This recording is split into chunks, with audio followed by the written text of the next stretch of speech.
Hello everyone, welcome back to the channel. I'm FG Stacker. Tonight I'd like to start with taking a look at another piece of my daughter's art. My wife is, I think it's 16-year now, survivor of breast cancer.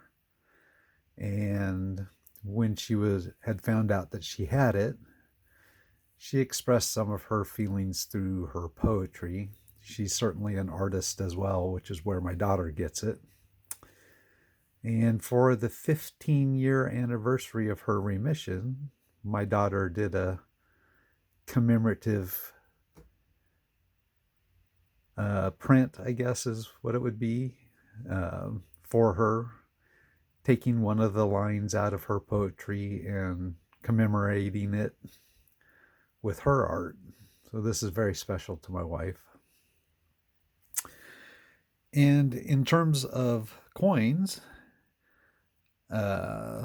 what I'd like to talk about a little bit is constitutional silver. I have some of my rolls here. Most people are familiar with the Roosevelt dimes. I mean, if you do stacking, these are probably one of the staples. You know, small fractional silver, and the Roosevelt dimes, you get a lot less wear on the dimes than any of the older ones. I mean, you can definitely see the difference circulation makes in the amount of silver that you get. These tubes are mercury dimes. And I wanted to talk about mercury dimes for just a moment. So even if your primary focus is stacking, I think that most people will be aware of some of the numismatic value, collecting value of mercury dimes. And probably everybody's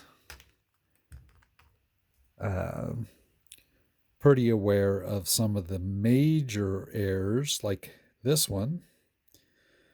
This is a 1942 over 1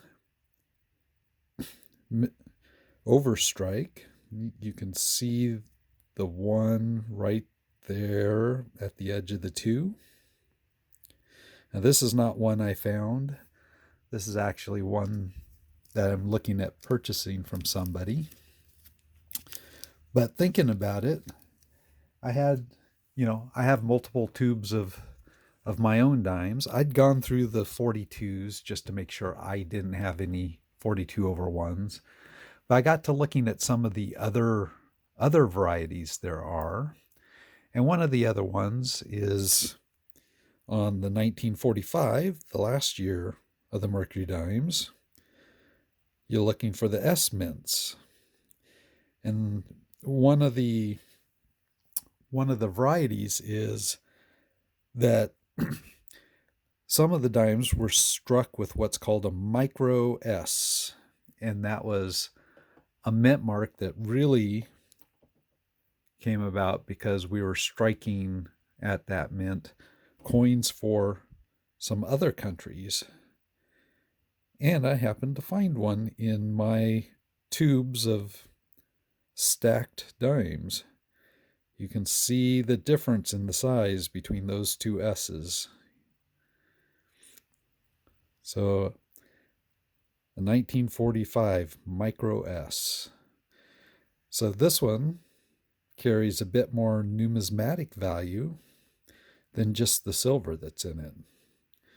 You know, instead of being $1.70 or $1.80 in silver, instead of being a $2 or $3 coin to a collector, something like this with the micro S is actually probably about a $10 coin.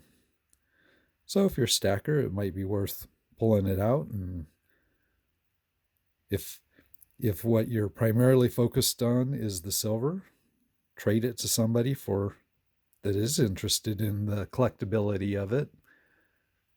trade this one for 3 other ones or something like that, or sell it and use the cash to buy more silver. Or looking through your coins for something similar, maybe it will awaken a new passion that you didn't know you have for collecting coins as well as stacking. That's it for today. Thank you for watching.